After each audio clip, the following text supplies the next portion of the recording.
So this is Sarah Waite. I'm founder of SÄING, and you're listening to the Academy Developing Practice podcast.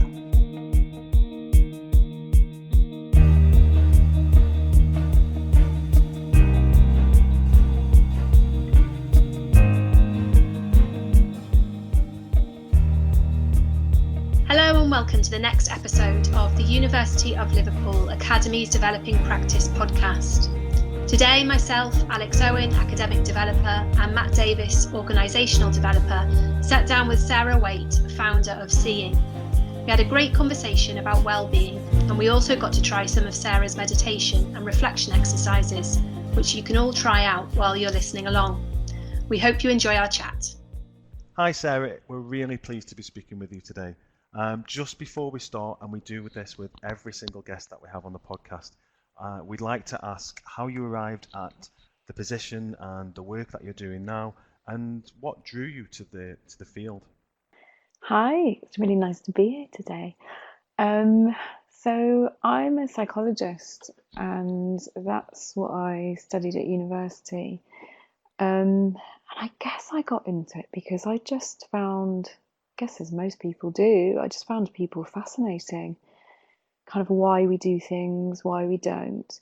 And I guess as the years have gone on, that I think that my practice, personally and professionally, has definitely gone in the direction of positive psychology, kind of moving away from looking at why people struggle and more into the direction of like, well, what types of things could they do to start to thrive more, to start to feel better more? Because really, one of the things that the team and I really believe in is kind of inspired by a quote from the Dalai Lama, which is that happiness is not something that's ready-made. It comes from our own actions. And I think a lot of the kind of old assumptions around psychology were, how much are, the nature nurture debate around, what we're born with, what kind of happens to us in early childhood and how that can impact our life. And there's the most phenomenal body of research now that shows that actually how we feel on a kind of daily and regular basis comes from the things that we do. And I quite like that more almost leaning into kind of coaching attitude towards things, that actually, we don't just have to kind of accept our lot or perhaps the kind of range that we were born with or grew up with, but there are kind of little and big things that we can do on a daily and regular basis to make ourselves really feel well. And, on a personal, professional level, that makes me feel really hopeful that we're kind of in charge of how we feel. Yeah, definitely. So I guess then, positive psychology it's never been any more needed than it is at the moment.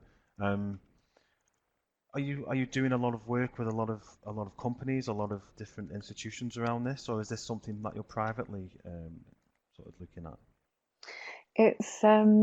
It's quite an amazing range of stuff that we do, actually. So from working with companies, we do projects with the government. You can imagine with Brexit in the last year, we've been doing a lot of things with the government's legal team, where the kind of word for positive stress, which is literally spelled as EU stress, eustress, has been a touchy phrase. But we work with companies, schools, academic institutions, and the NHS and charities, and I think that's really helpful and inspiring. Really, I think in our little kind of segments and groups, there's the assumption that we're all so different, but really, as humans, they're kind of we're all having quite similar experiences. Yeah. And it's quite nice to see that across different kind of areas. I think gradually what's starting to happen, which is a really positive movement in all sectors, is more of a blending of kind of the personal and professional. There's so much of what we do within work environments where people kind of wear masks, you know, almost have these like kind of professional veneers that we have to show up in this certain way and that we can only bring certain things to work. And I think that as mental health is more on the agenda, there's more of an acceptance in work environments that actually, you know, we do bring our whole selves to work. When there's stuff going on at home, in our personal lives, that does come to work with us, whether we want it to or not. Just Yeah. like stuff, you know, stress from work goes home with us too. And so, you know, to treat things in a way that we are more whole and able to bring more of our personal lives into professional spheres is really, really important because, you know, there's that little phrase like what we resist persists, that kind of pretending like something isn't happening and kind of putting on this veneer, that doesn't really help anybody. No. And is that what we're talking about when we're talking about well-being? Are we talking about that holistic understanding of our lives where everything's interrelated, and if one aspect of our life is kind of out of kilter, then it has an impact on every other area? I mean, that's really true, isn't it? That, you know, we kind of often almost like compartmentalize things, don't we? Mm, But we are a whole, and it's impossible for these little segments not to kind of impact and influence each other. Um, but it's kind of interesting because what I find when I work with individuals and groups is that we even can't compartmentalize the week. You know, mm, we kind of segment off Monday to Friday, you know, from certain hours, but kind of really Monday to Friday is a block, like that's work. And then kind of Saturday and Sunday is home, you know, personal life and fun. Yeah. And to kind of segment things so drastically is really not helpful. That what I find happens when we do that is that everybody's kind of like living for weekends, holidays, you know, term breaks, I guess, for you guys, and almost just holding out until then and not really doing as much as we could do during the working week to actually make ourselves feel better. So even segmenting things like that isn't particularly helpful. I think that's really, really interesting. And do you think there's something about today's culture that's making us do that, that is having this negative impact on our well-being? I mean, I think I really feel like digitalization has been something that creates a lot of issues. I think partly because we're always accessible. So in the day and age when we used to be able to kind of literally switch off from work by turning our computer off, and that was it until the next day. Yeah. You wouldn't ever be expecting a phone call on your home phone. You know, nobody could reach you via email at home, and now we are literally taking work home with us Yeah, in more ways yeah. than one. And there's that Um, perceived expectation that we are accessible 24/7 as well, whether it's actually a reality or not. I think there's that feeling that, oh my goodness, my boss has just sent me an email. I should be accessible now and I should reply. Yeah, absolutely. And really unhealthy habits as well, you know, because we have our devices on us all the time. And so there's, you know, a lot of research that shows that people kind of check their devices in the middle of the night or first thing when they wake up in the morning. And obviously that isn't conducive for kind of having the space that we need to kind of recover in and around work. Mm, But I think with digital, it also comes down to social media and the internet, is that we compare ourselves a lot, and we do this at work also. That what we often do is kind of compare our insides and how we're feeling to other people's outsides. And on social media, of course, that's kind of triple filtered, taken 50 photos to get one good one. It's not a kind of fair comparison that we're doing. So I think it's a mixture of this always on kind of pressure in comparison with literally comparing, you know, and in combination with comparing ourselves to other people as well, which just leaves us not feeling good. Yeah. I've spoken to people in the past who, and some of their sort of feelings around it, oh, that selfies are bad for the soul, and I quite like that little phrase. I think that's quite accurate. Like you say, how demoralizing is it if you're taking 30, 40 pictures to find one that you feel are satisfied with, and that can't be good. Mm.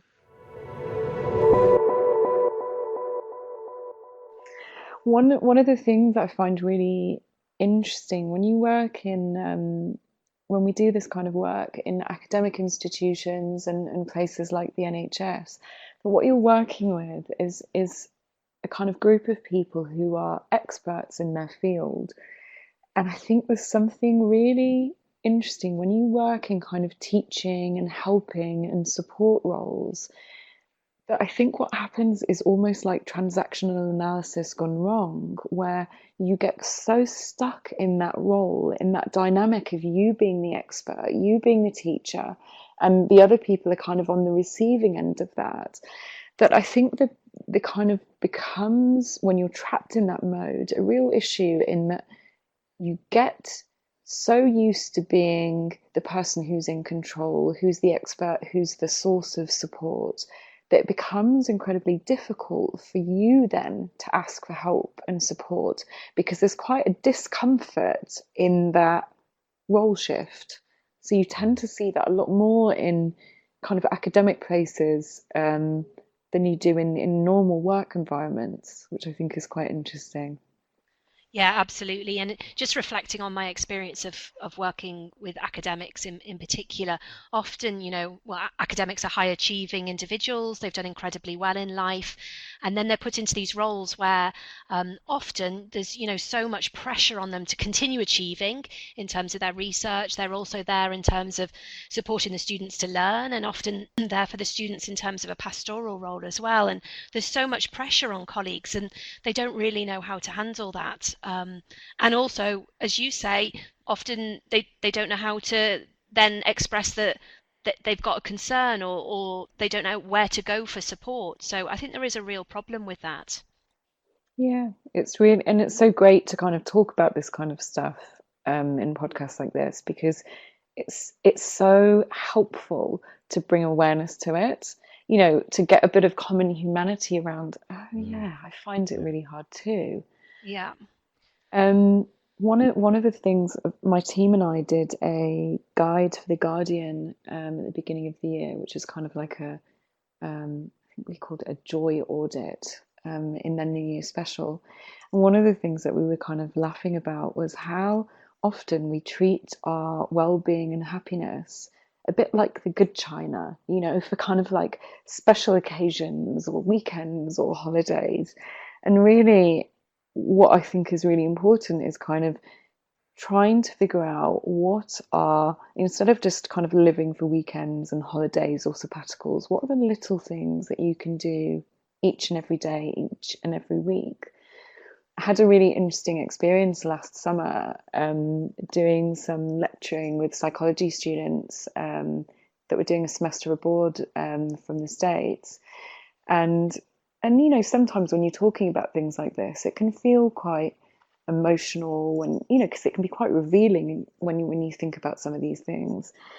And what was interesting was that actually the visiting lecturer got emotional on one of the days, and because she'd realised as we were talking about all of these things, the little things that you can do each day and each week to make yourself feel better. And she realised, because she'd got a sabbatical coming up, that all of these like grand plans of kind of all of these creative things she wanted to do, this new exercise and nutrition kind of plans that she'd got everything on standby until her sabbatical. And it really struck her to realize that actually she'd got all of these healthy things on standby and kind of wasn't feeling great right now.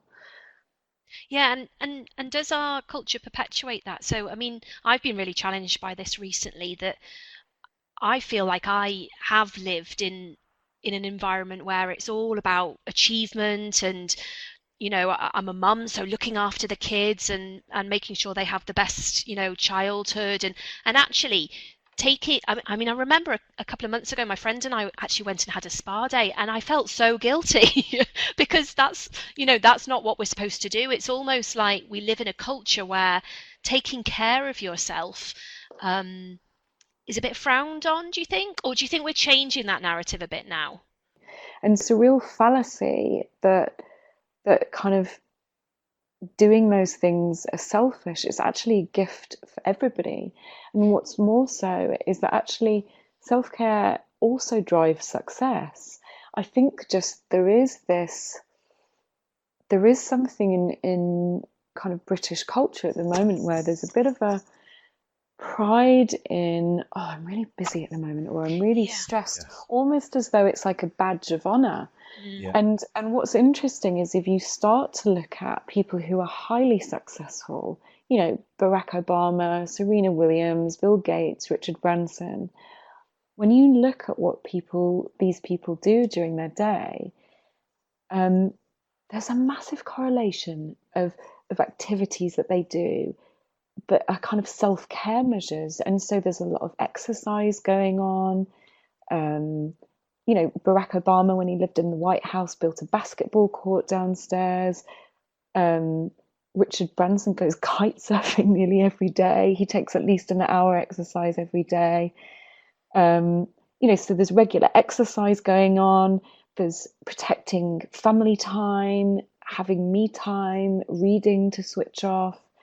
And all of these types of things, these things are not nice to haves. These things are not a luxury. These are the things that make us not only feel happy and well, but also that make us feel successful. Because when we're feeling better, you know, we have a greater capacity to learn, we're more creative, we're more productive, we're more focused. And so, you know, these things are really, really important, not only personally, but also professionally. I think that's brilliant. So, talking about self-care, you've given us a whole list of really nice ideas there. Because just thinking on that, you know, you and I first of all talked about going on a spa break. I'm guessing, Matt, spas on your most popular, although I might be very stereotypical there. Maybe you do hang out at spas, I don't know. But actually, you've given us some really nice ideas there in terms of self-care doesn't have to be going and sitting in a jacuzzi. It could be, you know, going for a run. It could be playing basketball. It could be reading. It's, you know, what are we looking for in terms of labeling something as self-care? Just before Sarah answers the question, let me just, I think men's self-care is different. So, for example, I go to the football at a weekend, and that's like a release. You know, I watch my team, Port Vale, perform, well, actually quite well at the moment. And You had to get that in. Yeah, I normally say it poorly, but I watch them play, and it's and that's a bit of a release. And that was just, and that's my sort of way of looking after myself. Because I'm out and I'm socializing, I'm involved, I'm watching the sport, I'm doing the things that make me happy, and that was just leading on to something else as well, because there's going to these football matches now, I see a lot more campaigns around getting men to open up. I think every team in the EFL is sponsored by Mind, which is obviously the mental health charity. And that's making a real impact around trying to break down some of those stereotypes around men being willing to talk. What do you think about that, Sarah? Absolutely, that's a really great example. It's really funny because often when kind of self-care or self-love or self-compassion, often when that's written about in the press and magazines, it's often, you know, I kind of have a little smile to myself because it is often the kind of spa breaks and the kind of candlelit baths, and those, you know, are a lovely thing, but it's only part of it. You know, as Matt said, that it can be all kinds of different things, and really when it, you know, there are all kinds of different models for happiness and well-being, some really famous ones, but really the most important thing is to know what you value and what you need and kind of make that happen. We're all totally different, you know. Whilst I'm a massive advocate of meditation and have been doing that since my teens, I know that might not be everybody's choice. So yeah, absolutely, like finding stuff that works for you is huge. And it's so positive, isn't it, to see kind of more initiatives for men, because whilst I touched on how women can kind of struggle with taking time out and that feeling like a selfish thing, particularly when they've got families, for men there are, you know, different challenges too. And it's really interesting how, you know, it's so positive that that's starting to change now, but it's been a long time, hasn't it, when men haven't been encouraged to talk. And it's really, really, yeah, it's really great to see in kind of certain workplaces and in more like traditional kind of male environments, like in football, to see kind of, yeah, mental health advocacy. It's really important. I've been having a little look at some of the literature around well-being, and it seems to fall into three kind of categories. You know, one category to do with your mind, so your mental health, stress, breath work, all of that kind of stuff. And then the second category is to do with your body and engaging with exercise and nutrition. And then finally to do with the kind of social aspect of well-being, so making sure that you kind of connect with people. There's some work around the use of gratitude, that kind of thing. Have I got that right in terms of those three key areas to do with well-being? I mean, that's a really, you know, great summary. There are so many different ways that you can split this, and there are some amazing kind of happiness and health and positive psychology models from the likes of like Martin Seligman, who's kind of one of the, you know, big advocates of positive psychology with his PERMA model. There are all different kinds of things that you can do. There are kind of quite big categories, I guess. You know, as you were saying with relationships, it really helps us to connect, you know, to talk and to listen and to feel connected and cared for is really important. And there are lots of kind of things around that. So kind of being active, taking exercise is really important. Being more present, taking notice, so kind of bringing more mindfulness into your life, bringing more gratitude into your life. Learning. So you guys are in perfect environment for that. But there's a massive correlation between happiness and people who are kind of lifelong learners. Giving your time, making sure that meaning and purpose are a part of your life. Achievement. That there are endless kind of almost keys to happier living. But really, I'd say the one thing is that you need to know yourself. You know, you can look at some of these lists, and I'm happy to pass those references on for some of these happiness models. They can be really inspiring, but it's not about kind of seeing the list and making sure you tick everything off. It's about knowing yourself, knowing what you value in life in general, and also knowing today and in this moment right now, what is it that I need? Yeah, I guess it's understanding for you how they're all interrelated as well. I mean, if I think about myself, if you know, if I'm not exercising, I know that has a massive impact on my feelings of stress, for example. Or, you know, if I'm not connecting, I'm not finding enough time to connect with my family, then my mental health isn't as strong as it could be. So I guess it's, as you're saying, knowing yourself and knowing how those kind of three areas of mind and body and social all kind of impact each other, which I guess will be different for everyone, right? Yeah, and I think, you know, I mean, there are endless articles, amazing books, and apps about all this kind of stuff. It's a real industry now, I guess. And I think, you know, one of the things that the team and I really get people to do is to really think about like, well, what does that look like for you? Hmm. You know, we're all slightly different. We've all grown up differently. You know, and what the research shows is that you knowing what works for you and picking something is going to be much more effective than if, you know, somebody who's an expert in the wellness field picks something for you, because you know your life best, you know yourself best, and what's likely to work on a long-term basis. So whilst it's really great to use all of the stuff that's out there as inspiration, it's also important to know yourself. And I guess there are a couple of different ways of doing that, and maybe we could give a few of them a try. So one of the techniques that we use a lot, we do this everywhere, whether it's in a law firm, working with the government, and working with young people in schools, is checking in with yourself and understanding how your internal weather is.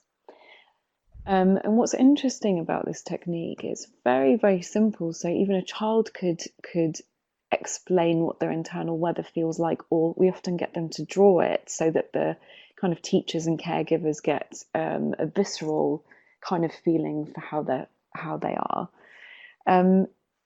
It's a kind of really lovely opportunity for us to check in with ourselves, and using the weather analogy, of which Brits are huge fans of talking about, right?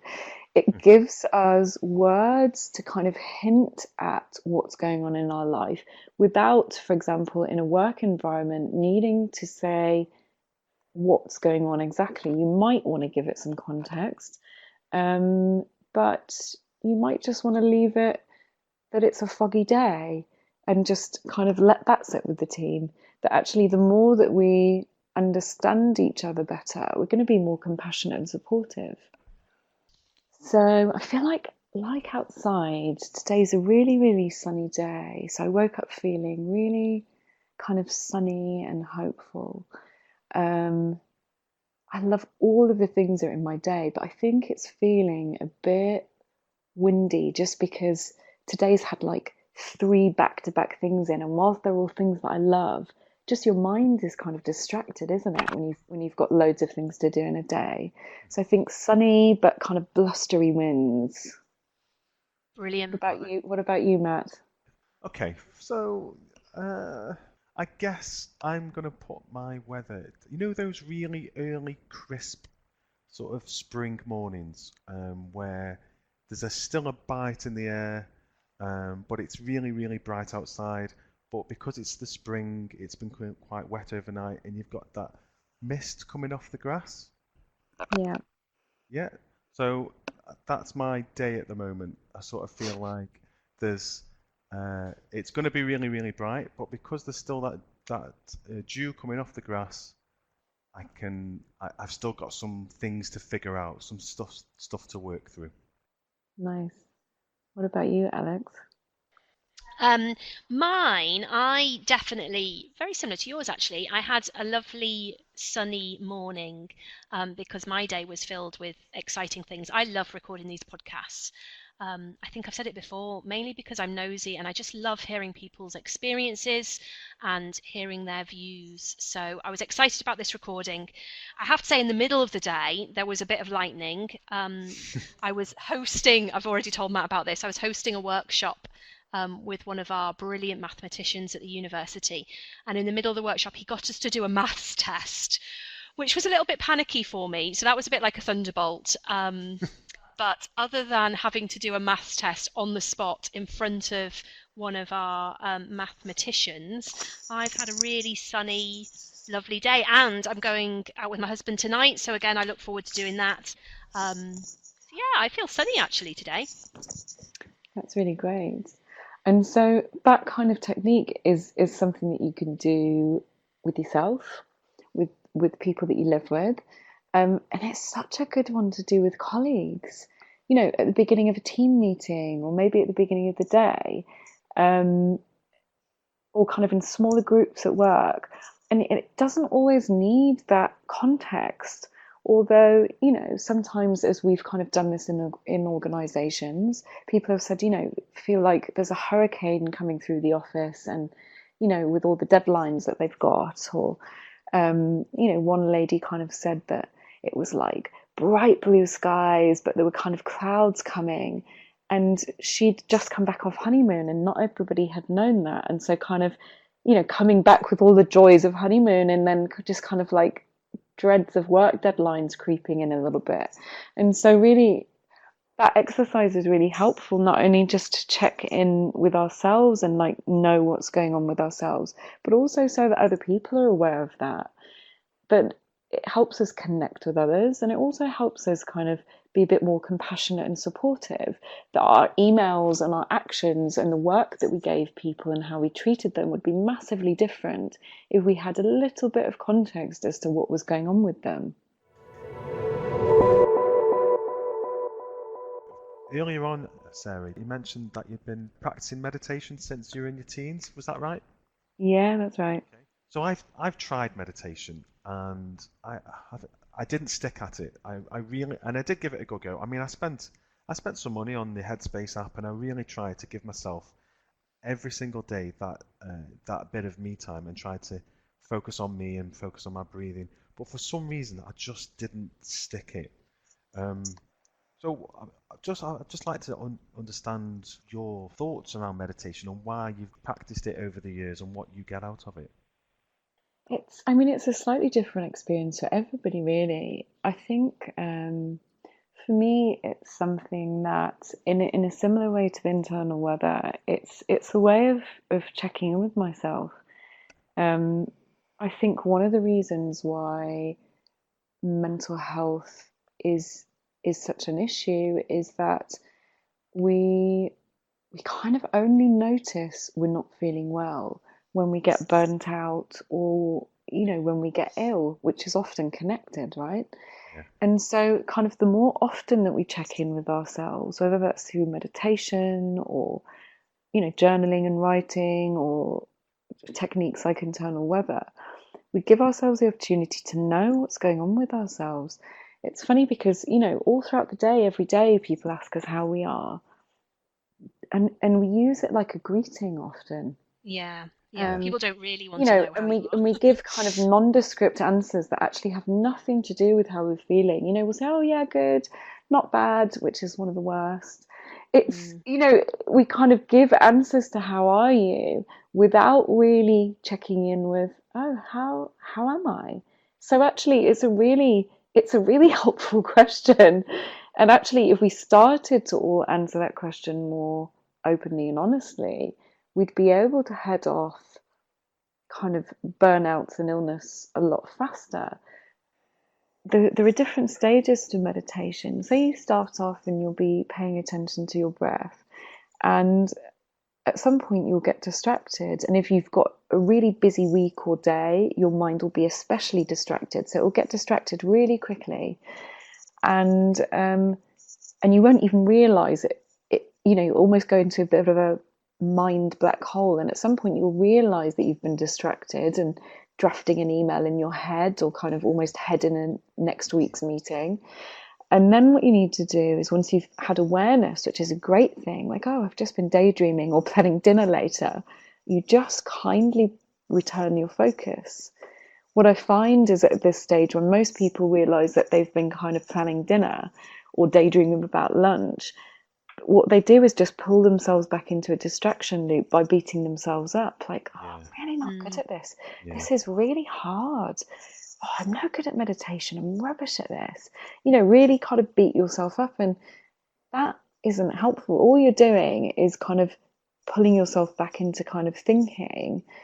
And at some point, you're going to realize, oh, right, I'm not meditating. Okay, I'm just beating myself up. Yeah. So, there's kind of 4 stages. You're focused on something, you will get distracted, and that is just the nature of the mind. That's nothing wrong with yours or anybody else's. That's just how minds work. And at some point, you'll be aware that you've been distracted, and you just kindly return your focus. Now, all of that is the cycle of meditation, that whole thing. And actually, the most beneficial bits are noticing you've been thinking or daydreaming and then pulling it back. That's the discipline that starts to rewire your brain. That's the most kind of beneficial bit of it. Should we give it a little try? Sure, sure. Let's give it a Should we go. do a little short one, all of us, and for everybody listening in as well? So, just wherever you are, just finding a comfortable position, maybe uncrossing your legs, just seeing if you can wiggle and just get really comfortable wherever you are. And just starting to pay attention to your breath. And so we're not changing the nature of the breath in any way, but just noticing every peaceful in-breath, every peaceful out-breath.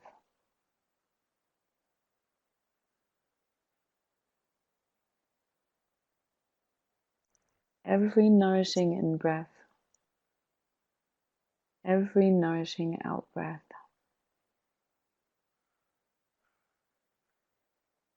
And of course the mind might get distracted, and that's just normal and natural.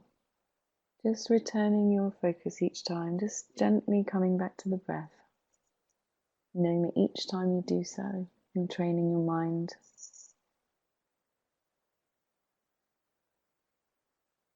Just noticing how your body's nourished on the in-breath and how your body relaxes with the out-breath.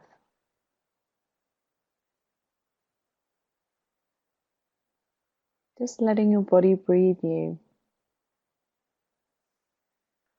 Just noticing the rhythm of your breathing as it flows in and flows out.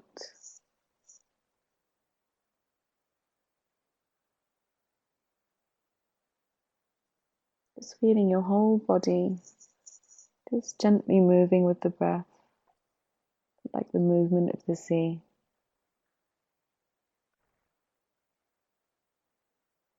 And if your mind wanders like a curious puppy, just when that happens, just returning to the rhythm of your breath.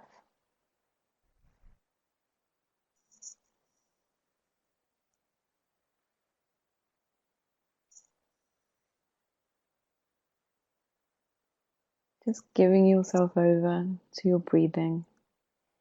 Just breathing. And just wherever you notice the breath most in your body, and so that might be in your nose,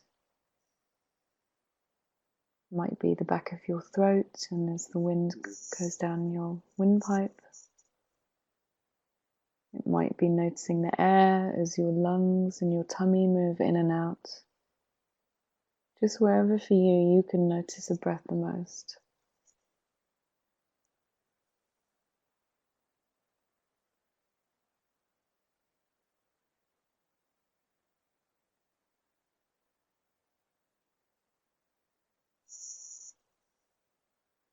So now just gently releasing your attention to your breathing and just letting your mind do whatever it wants to do.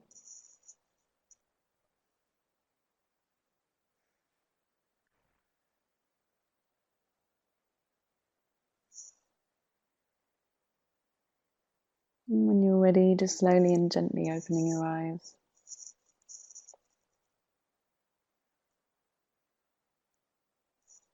How was that? Yeah, I really enjoyed that. I have to say, I do something very similar to that on the train on the way home each day, and I use an app for that. And just picking up on some words that you said earlier about just feeling a little bit happier, feeling a little bit calmer. Just as I feel now off the back of that, I use meditation in a very low key way to just achieve that after a busy, stressful day at work. Just having literally 10 minutes on the train where I close my eyes and do something very similar to what you've just led us with has a really, really positive impact for me. I don't know about you, Matt. Oh, I feel very chilled. I think you could do this for a living, Sarah. I'd love to. Brilliant. Yeah, it's a really lovely thing. And it's an interesting one because I think sometimes people, when we kind of get a space for ourselves, that sometimes, these things give us a really powerful feedback loop. And so, if we're really tired, kind of physically tired, mentally tired, sometimes meditation can make us feel really sleepy. If there's loads of stuff going on, then our minds will be really busy. There'll be loads of thoughts buzzing around, and we'll have to really, bring it back, be really kind of diligent, almost like trying to train a wild horse, like just really, as it kind of runs off, you're like, okay, just bringing it back. Exercise, some meditations are challenging, some workouts are challenging, right? And so sometimes it kind of feels a bit like training a wild horse, that it's kind of keeps running off. You just need to kind of gently keep bringing it back. And this feedback loop is a great thing. Meditation doesn't make you feel anxious, or it doesn't make your mind get really active. what it does is it helps you pay attention in a removed way to what's going on. And just like with the internal weather technique, that actually all of these things are so important. We just need to check in with ourselves and see how we are. And of course, the more you do meditation, there's such a multitude of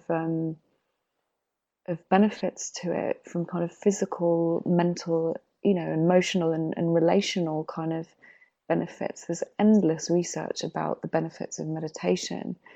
And one of them really is to kind of know yourself better. Because if during meditation you notice that your mind is really busy, or that maybe you're feeling a bit anxious or a bit tired, then we need to do something about that.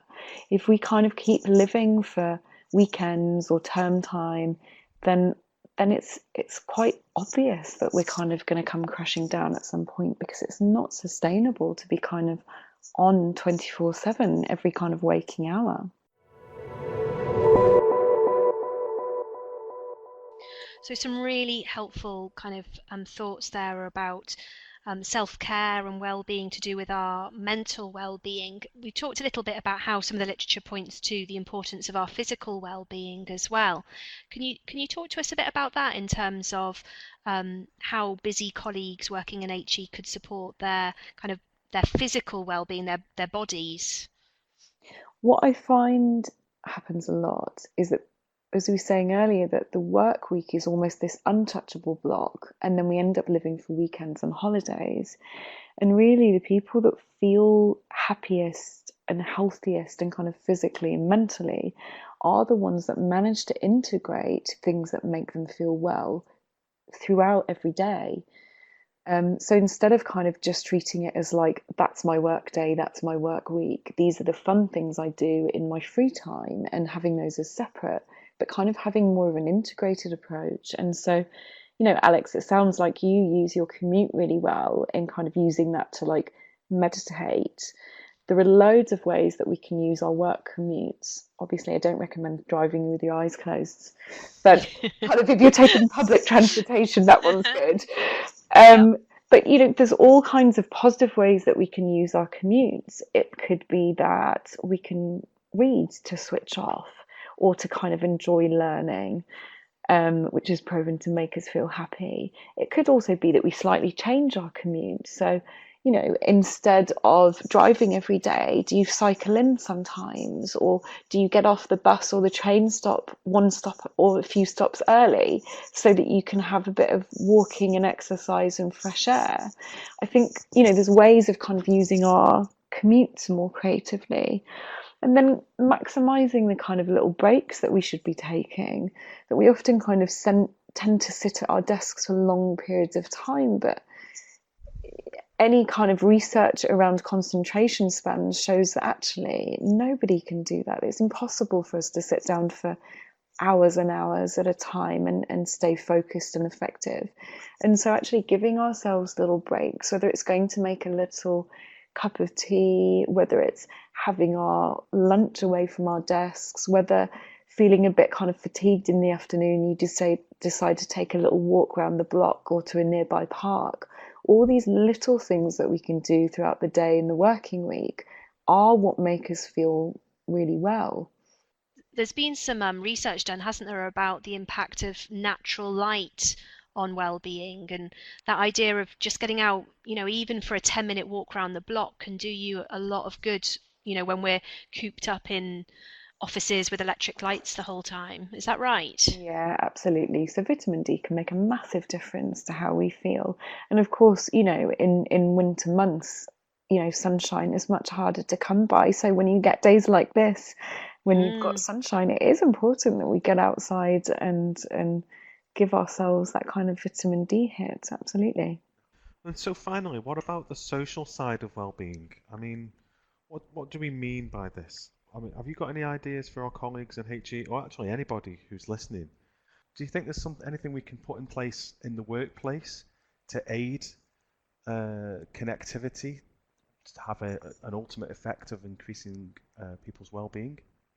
I mean, yeah, absolutely. Relationships and connections that we have with people are really, really important.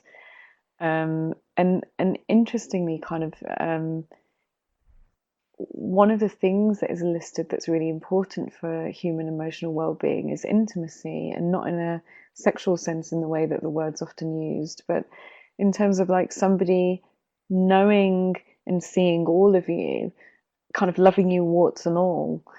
And what's interesting in this kind of day and age is that we're kind of creating almost like personas of ourselves online, which means that experiencing intimacy, particularly for young people who've kind of grown up with social media, becomes increasingly hard to come by, because if what you're getting seen and literally liked for is avocados on toast, that isn't who you are, that isn't what you are. And so, you know, we can only experience the lovely feelings of intimacy and being, you know, loved wholly and appreciated, you know, in work and beyond, if we bring more of that kind of full spectrum of experiences and emotions with us. If what we're doing is kind of in a high functioning space and kind of only showing bits of ourselves, like high functioning bits of ourselves, we're actually not kind of respecting ourselves or allowing the experience of intimacy to happen. And so I think bringing more of ourselves to life and bringing more of it to work is really, really important. And I think that's kind of taking the time to connect with colleagues is really important. You know, having those lunches out together, enjoying the weather and maybe catching a walk or having walking meetings, doing things outside of work environments is really important, because we spend such a high percentage of our time in work environments and with the people that we work with, that kind of really investing in those relationships and really knowing and understanding each other is really important. I'm definitely up for some walking meetings, Alex. Okay, can we do some eating meetings as well? Yes, definitely. I like the idea of going for lunch. That's Can we? my kind of thing. But one thing we have done here, which we're really enjoying, is we've kind of started a kind of lunchtime book club, Sarah. So we send out kind of like a chapter or an article in advance, and people read it, and then we get together kind of with our lunch in a really informal way, really, just to kind of build relationships just as much as discuss you know, a topic that people are interested in. So I guess there are things like that that people could do at work to kind of build that social side. Absolutely, that sounds amazing. That sounds like such a good initiative. And I think, you know, certain people are kind of good at being the connector or good at having these ideas and inviting other people. And I think it kind of takes people like that in each kind of team and department to kind of be the initiators, just kind of having like little experiments and trying different things. Yeah, and I guess for some workplaces that just isn't going to happen. So I guess, is there also, you know, some importance in looking for kind of social aspect outside of work? I mean, if I think about my life, I go to a book club outside of work where there's very little discussion around the book, but a lot of laughing, you know, friendship building. I always come away from my private book club outside of work, you know, feeling relaxed, feeling like I've had a nice time, feeling that I've connected with people. I guess it's finding social experiences outside of work as well, which are important. And that doesn't have to be a book club. You know, it could be anything. Yeah, absolutely. It's so important to kind of know what makes us happy and pursue those interests. And so, you know, above and beyond all of the kind of happiness and well-being models that there are in the world, it's really, again, coming back to like knowing yourself and what makes you feel happy and healthy and well, and making that happen in your free time. And, you know, if we pursue our interests, you know, whether it's kind of reading or learning or running, there are so many kind of communities. I think one of the challenges in modern day life is that because we don't live in, you know, kind of family and community, kind of almost like tribal structures as much anymore, that, you know, a lot of people feel immensely lonely. So it's kind of first tuning in with yourself, figuring out what it is that you need in that day, in that week, and making that happen, because it's great to spend time kind of writing and journaling, all of the things that help. You have to diarize it. And what I find when it comes to self-care is that we can often be really lax about that. We think, oh, I'll go running sometime this week, or maybe I'll go for a swim, or maybe I'll read a bit more this week. But if we don't diarize it, it tends to get sacrificed when weeks get really busy. So kind of honoring those commitments to ourselves as fiercely as we would to, to colleagues, to friends, to family members. It's really important.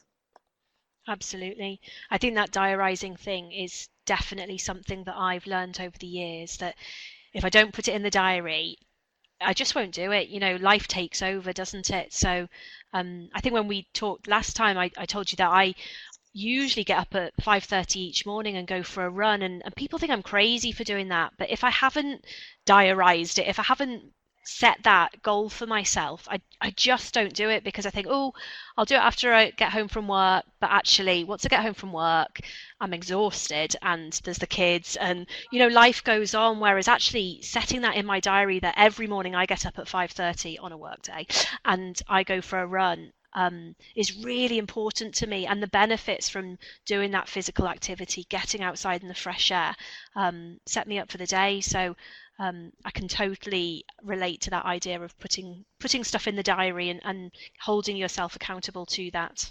Yeah, that's such a great example, Alex. It's really interesting. A lot of people kind of experience like Sunday dreads about the week ahead. It kind of gets to about 5, 6 o'clock on a Sunday, and your kind of head is already panicking about the week ahead.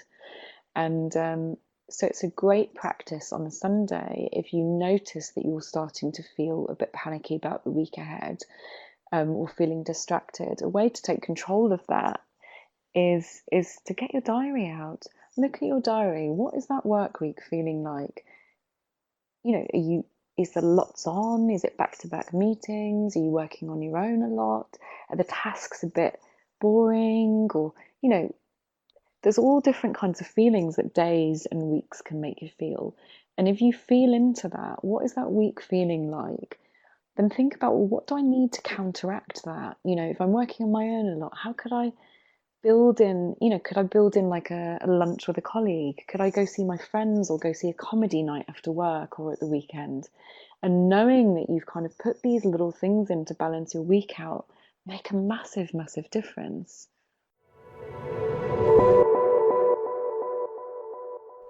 Well, we end every podcast with kind of 3 or 4 take-home tips for the listeners to kind of reflect on, and you've given us some really helpful thoughts there in terms of things that colleagues could reflect on. Is there anything finally that you want to leave us with in terms of thinking about our situation in terms of working in HE, the pressures that bring, and then thinking about this idea that you've introduced to us in terms of self-care and well-being? Is there anything further that you just want to leave the listeners with? Yeah, I think it's that very simple 3-step process. Is check in with yourself in whichever way you want to do that. It might be meditation, it might be the internal weather example that we did, it might be journaling. That's a wonderful thing to do first thing in the morning. Check in with yourself. How are you? And then think about, well, what do I need? What do I really need right now to make myself feel well? Is it something relaxing? Is it something happiness and energizing? Is it something that kind of is connecting, makes me feel connected with the others? And then really diarize and make that happen. It sounds so obvious, doesn't it? But we so often don't honor the commitments to ourselves and diarize them like we would meetings. I think one last thing really before we go, and maybe it's a really lovely way to finish it, is gratitude practices are huge. I'm going to send a little link to the group that I run that's on Facebook, which you're all more than welcome to join. But gratitude practices are scientifically proven to rewire your brain. And so all of those kind of like worries and concerns, that negativity bias that we have in the brain that can kind of really go into overdrive, with challenging moments with colleagues and deadlines and workloads and all of that stuff, that we can counterbalance that by practicing gratitude. And so that whole grandma wisdom of counting your blessings is actually scientifically very sound.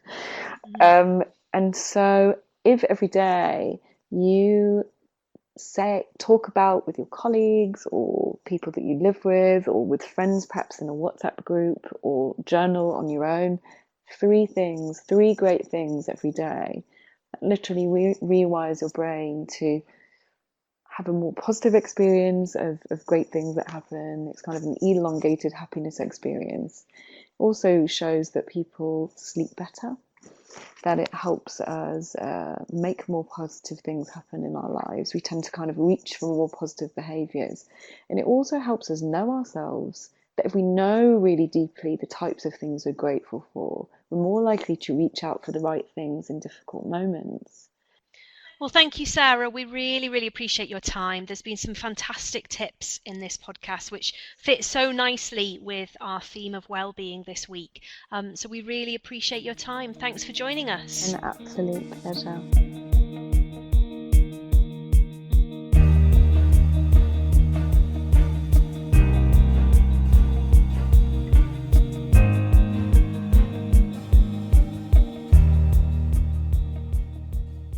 Well, that was a great conversation with Sarah there. Just one of the things that I took from the conversation we had was when Sarah spoke about the importance of not having to save up that well-being time for a weekend or a holiday, as that often leads to burnout.